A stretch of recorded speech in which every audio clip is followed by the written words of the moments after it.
Saya Adi Muhlil.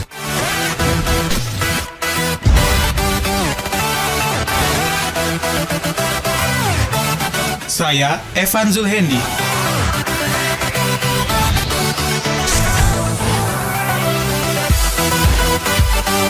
Dan saya Auckland Paldri Mandalika.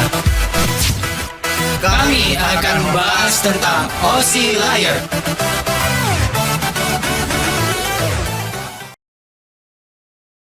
Di dunia ini, hanya terdapat 7 layer Aussie, yaitu Physical, Data Link, Network, Transport, Session, Presentation, dan Application Layer. Apa itu Aussie?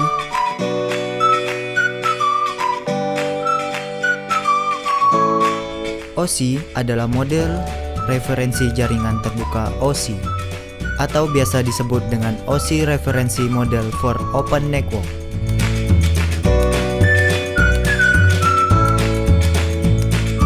Aussie dikembangkan oleh Badan ISO di Eropa pada tahun 1977. Aussie Open System Interconnection, arsitektur dari ISO, International Organization for Standardization.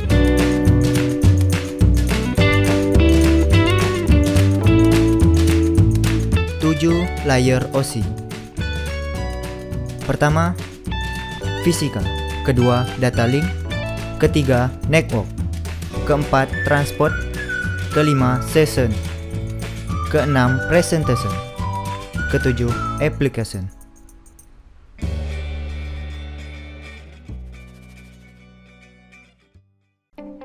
Physical Layer. Physical layer adalah lapisan pertama dari sistem model interkoneksi terbuka.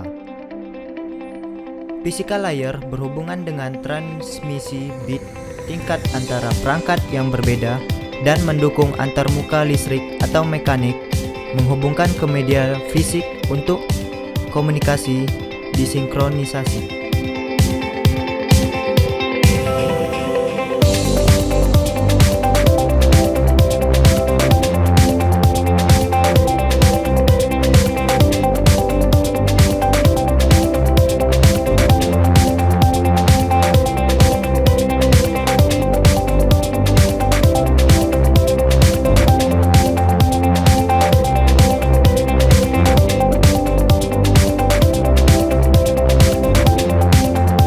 Dalam pengiriman data, physical layer menggambarkan peran bit dalam mewakili frame, seperti yang diangkut melitasi media lokal dari sumber menuju ke tujuan.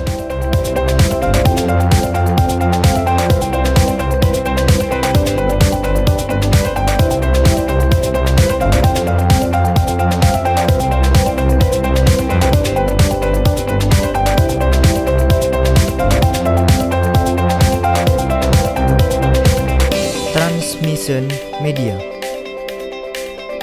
Transmission media dibagi menjadi dua bagian, yaitu guided dan unguided. Dalam physical layer, kita akan membahas tentang guided, yang dimana guided memiliki 3 cabang, yaitu kabel twister pair, kabel koaksial, dan kabel fiber optik.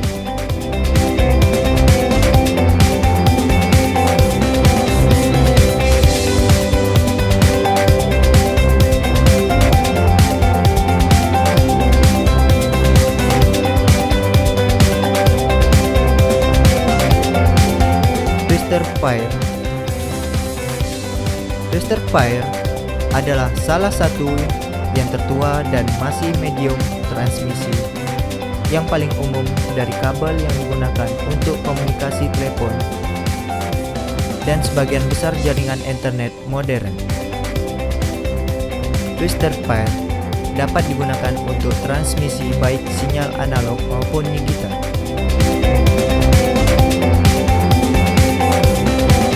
Kabel koaksial. Sebuah kabel koaksial terdiri dari kawat tembaga kaku sebagai inti, dikelilingi oleh bahan isolasi. Isolator terbungkus oleh konduktor silindris dan konduktor luar ditutupi selubung plastik pelindung.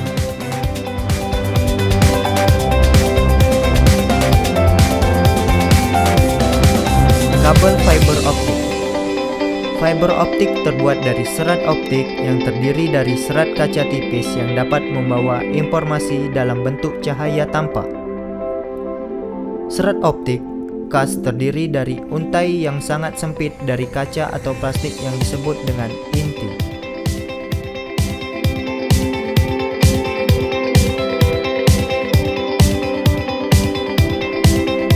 Data link layer. Lapisan kedua ini berfungsi untuk menentukan bagaimana bit-bit data dikelompokkan menjadi format yang disebut sebagai frame. Selain itu, pada level ini terjadi koreksi kesalahan dan menentukan bagaimana perangkat-perangkat jaringan seperti hub, repeater, dan sweep layer 2 beroperasi. Spesifikasi IEEE 802 membagi level ini menjadi dua level anak, yaitu lapisan Logical Link Control dan lapisan Media Access Control. Protokol yang berada dalam lapisan ini: 1. PPP adalah Point-to-Point Protocol, protokol yang digunakan untuk point-to-point pada suatu jaringan. 2.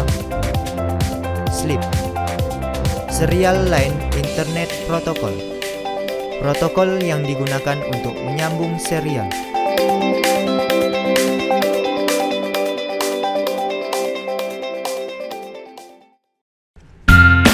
Network layer. Network layer berfungsi untuk mendefinisikan alamat IP, membuat header untuk paket-paket, dan melakukan routing. 3 fungsi utama network layer. 1. Path determination.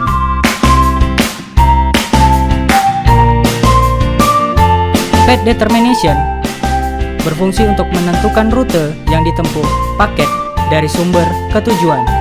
Proses ini kita sebut juga dengan routing algorithm.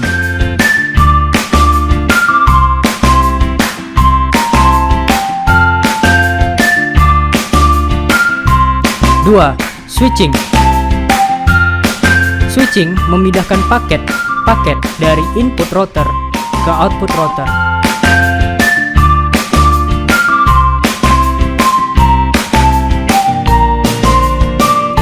3. Call setup. Beberapa arsitektur jaringan mensyaratkan router call setup sepanjang jalur sebelum data dialirkan. Cara kerja network layer. Segmentasi. Ada 2 alasan penting mengapa multiple network diperlukan: berkembangnya ukuran sebuah jaringan serta berkembangnya jumlah jaringan. Perkembangan sebuah LAN, MAN, dan WAN membutuhkan sebuah metode untuk membagi jaringan besar tersebut menjadi jaringan-jaringan kecil. Hal ini yang disebut dengan network segment. Router. Router adalah internet working device yang bekerja pada OSI layer ketiga, yaitu network layer. Router-router tersebut saling menghubungkan segmen-segmen jaringan. Router melewati paket data berdasarkan informasi network layer. Logical address dan physical address pada network layer. Alamat fisik bisa dianalogikan sebagai nama Anda, sedangkan alamat logika sebagai alamat kotak pos Anda. Jika Anda pindah rumah, maka nama Anda tidak akan pernah berubah, tetapi alamat kotak pos Anda akan berubah. Jadi, jika Anda memindahkan komputer dari sebuah jaringan ke jaringan lain, maka alamat fisik tidak akan pernah berubah, sedangkan Anda harus mengganti alamat logikal sesuai dengan jaringan yang baru. Alamat fisik adalah alamat MAC, alamat yang sudah terdapat pada NIC yang tidak dapat dirubah, sedangkan alamat logika adalah alamat IP yang akan terus menyesuaikan dengan jaringan yang terkoneksi. Transport layer.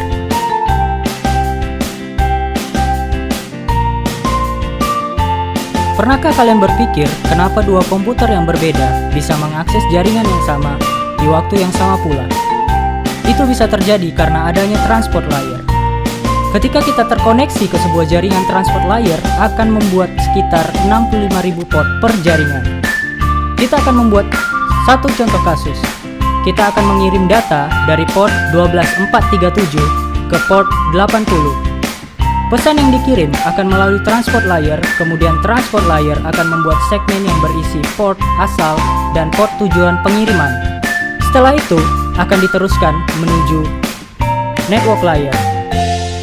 Kemudian, dari sisi penerima, network layer akan meneruskan pesan ke transport layer si penerima, kemudian akan membuka bungkus segmen dan akan membaca asal dan port tujuan pesan tersebut. Dan boom! Pesan pun akan diteruskan ke port tujuan yaitu port 80.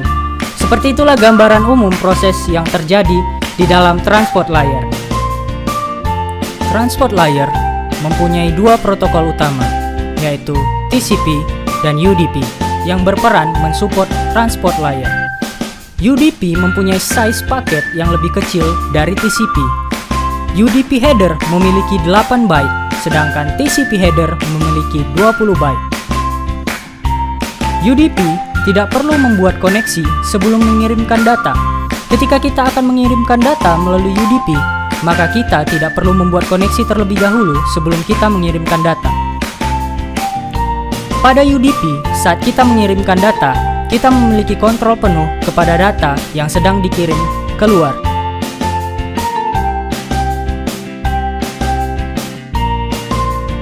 UDP merupakan bentuk primitif dalam deteksi kesalahan. Ketika membawa 16 bit ke dalam koneksi, tidak terpercaya. UDP tidak akan memulihkan segmen yang error. UDP hanya akan membuang segmen yang error, kemudian meneruskan segmen lainnya menuju port tujuan.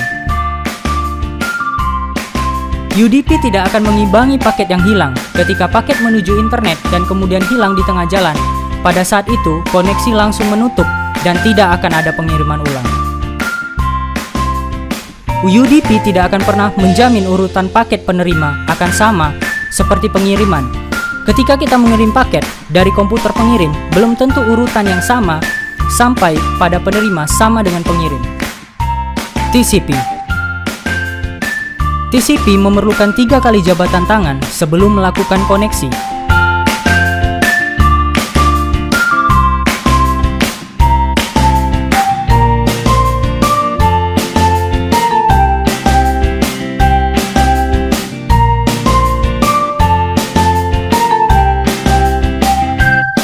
Retransmisi.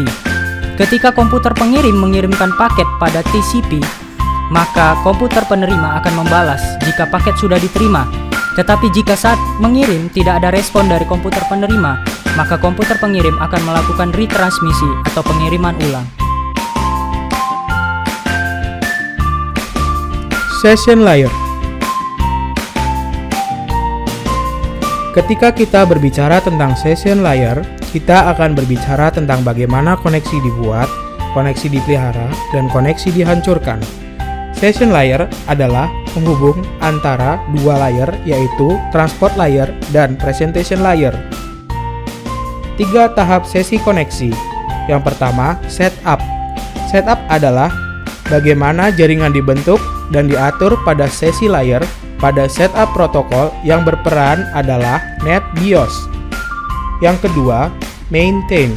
Setelah kita tersambung pada jaringan, maka kita akan berada pada sesi maintain, di mana kita akan mempertahankan koneksi yang telah kita buat. Yang ketiga, close connection.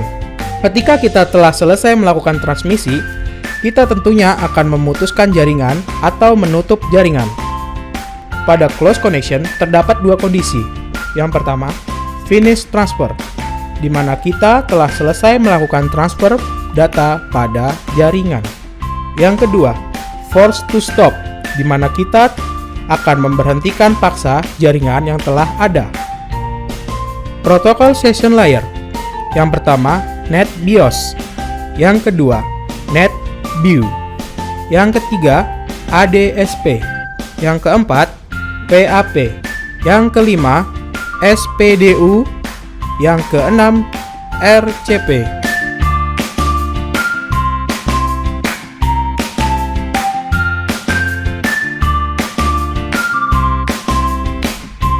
Presentation layer.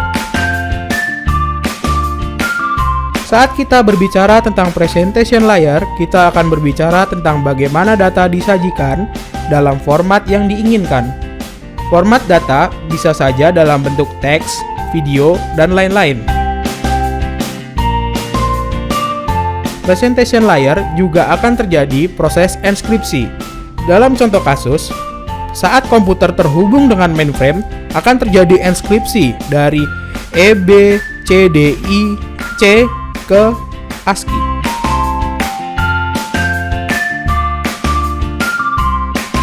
Application layer. Layer ini bertanggung jawab atas pertukaran informasi antara program komputer seperti email dan service lain yang berjalan di jaringan, seperti server printer atau application komputer lainnya. Application layer berfungsi sebagai antarmuka dengan aplikasi fungsionalitas jaringan, mengatur bagaimana aplikasi dapat mengakses jaringan, dan kemudian membuat pesan-pesan kesalahan.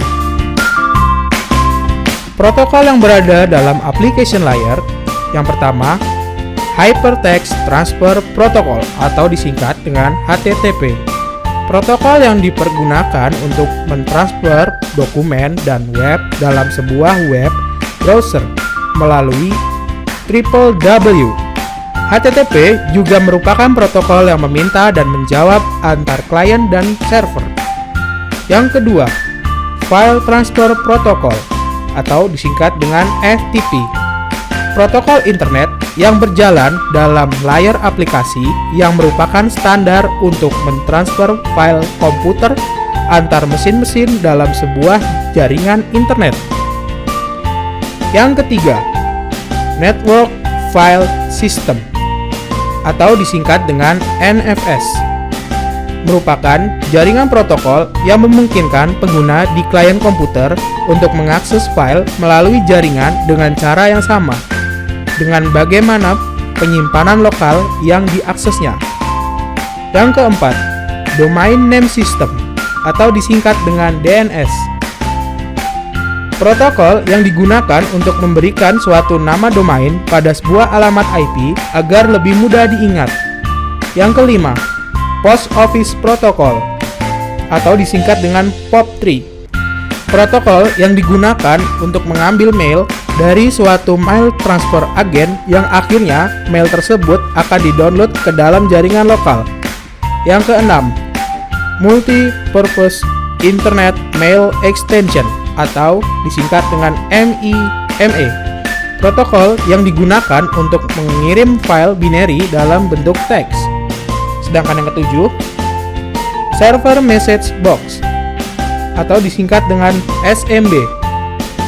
Protokol yang digunakan untuk mengakses server-server file ke DOS atau Windows. Yang kedelapan, Network News Transfer Protocol atau disingkat dengan NNTP. Protokol yang digunakan untuk menerima dan mengirim newsgroup. Sedangkan yang kesembilan, Dynamic Configuration Protocol atau disingkat dengan DHCP. Layanan yang memberikan nomor IP kepada komputer yang memintanya secara otomatis. Sekian dari kami tentang OSI Layer. Bye-bye.